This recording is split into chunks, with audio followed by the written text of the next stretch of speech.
Most warriors measure their lives by victories. Battles won, enemies defeated, strength proven when the dust settles. But Dinobot's story isn't remembered for a victory. It's remembered for a decision, the moment he chose which future deserved to survive.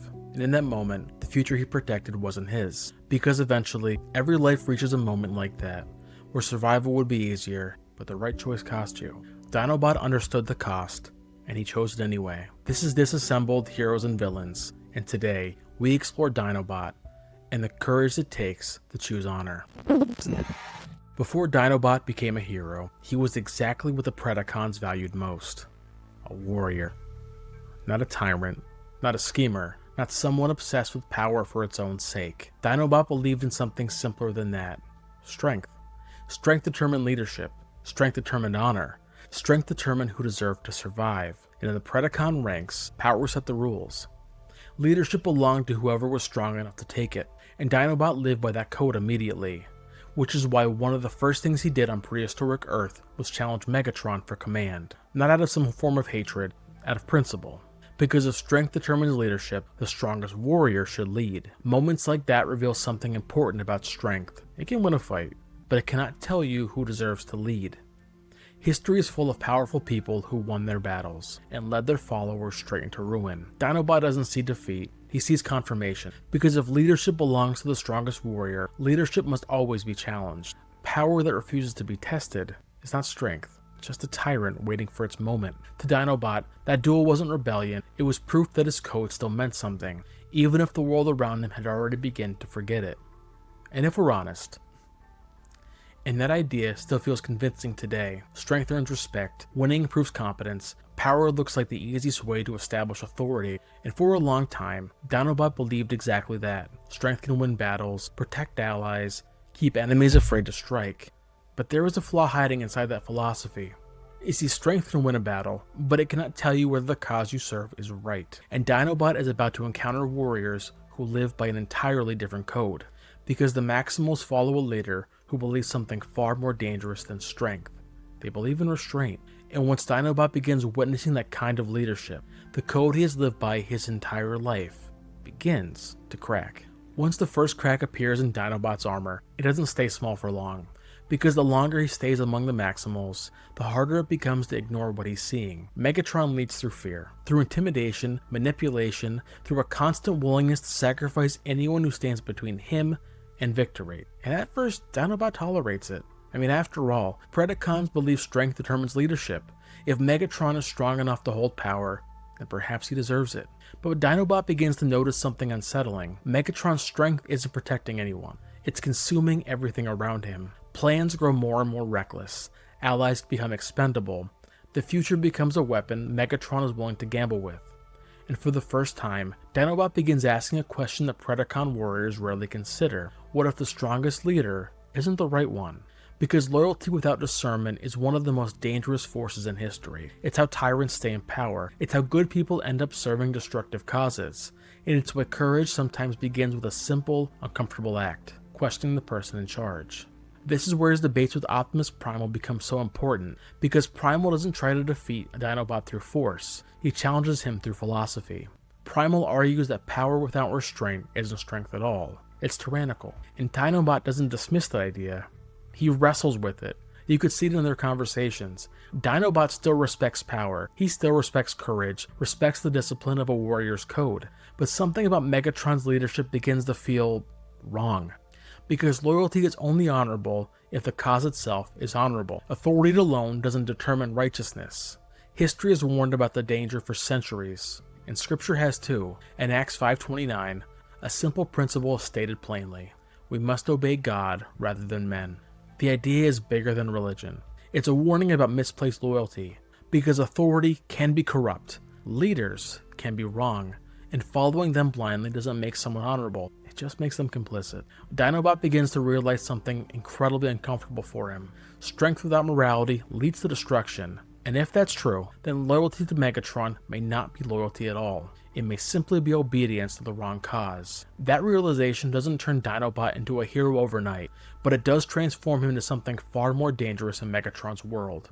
A warrior who is starting to think for himself. And once a warrior begins questioning the cause he serves, the next decision becomes inevitable, because eventually, every warrior has to answer a question far more difficult than any battle. If the cause is wrong, will you still fight for it?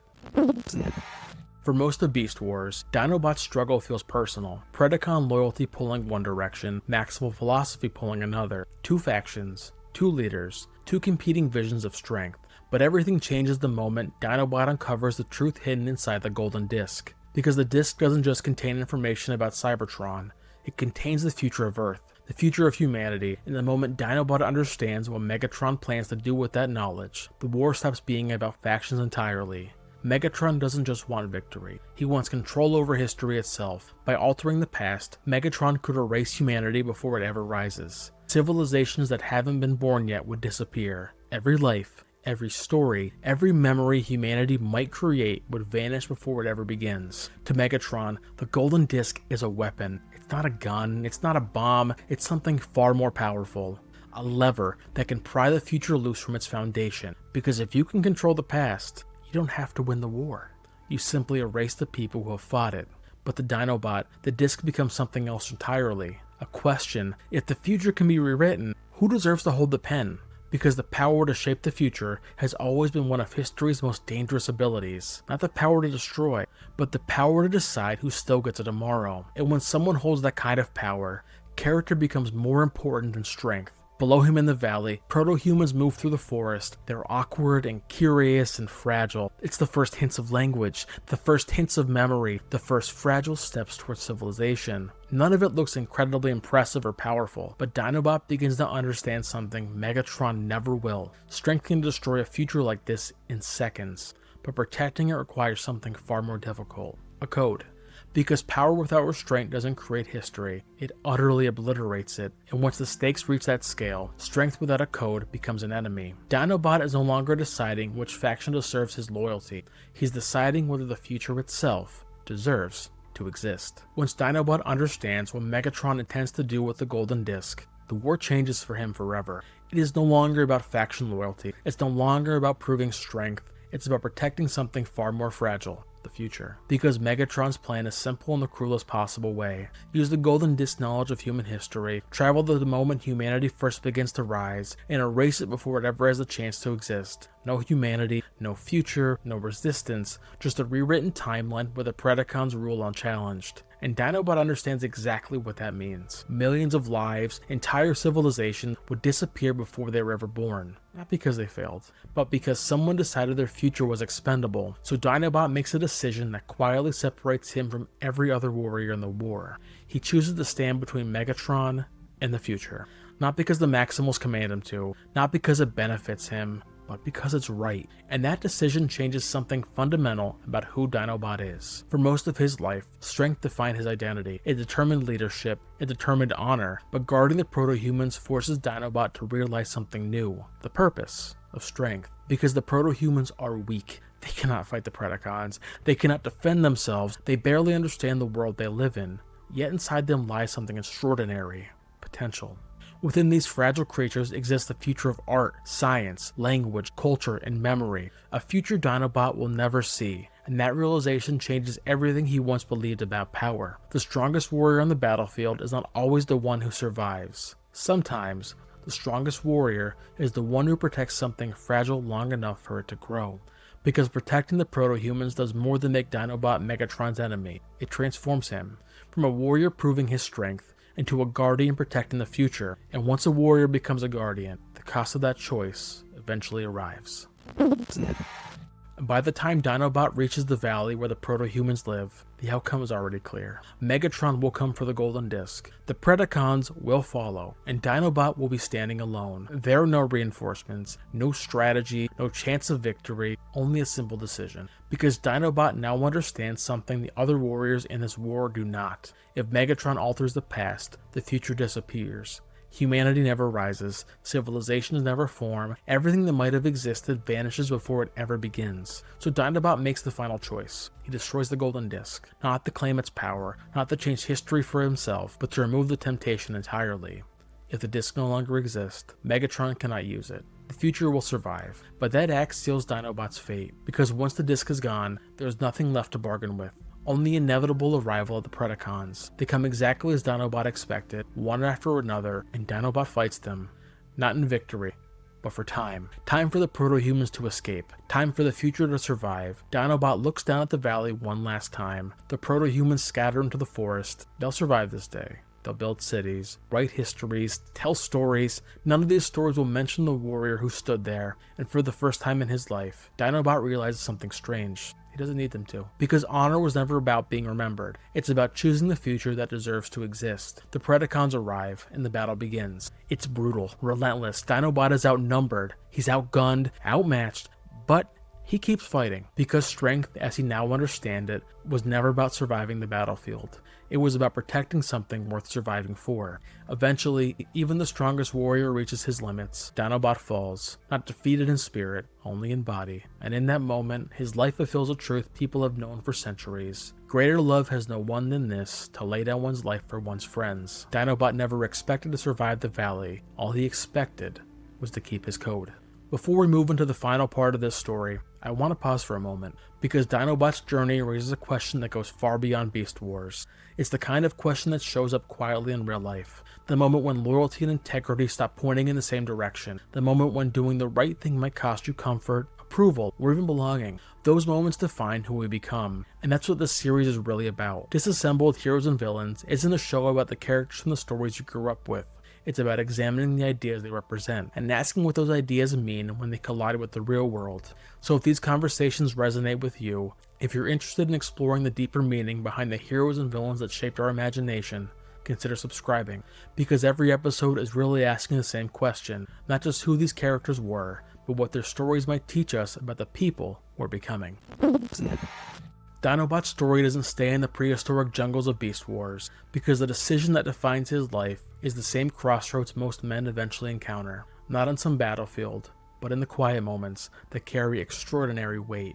Moments where loyalty and integrity begin pulling in different directions, where doing the right thing suddenly carries a cost, because characters revealed when survival stops being the highest priority. Imagine a quieter battlefield, a conference room, a spreadsheet, a product about the ship. Someone higher up the chain asks you to ignore the flaw. The quarter needs to close strong. The customers won't notice, and even if they do, the problem will belong to someone else. And if you stay quiet, everything works out. Your reputation stays clean, your promotion stays on track, your life stays comfortable. But the truth doesn't disappear just because it's convenient. Your code tells you exactly what the right decision is, and sometimes that decision is brutally simple. Tell the truth. Refuse the shortcut. Say no when everyone around you wants silence.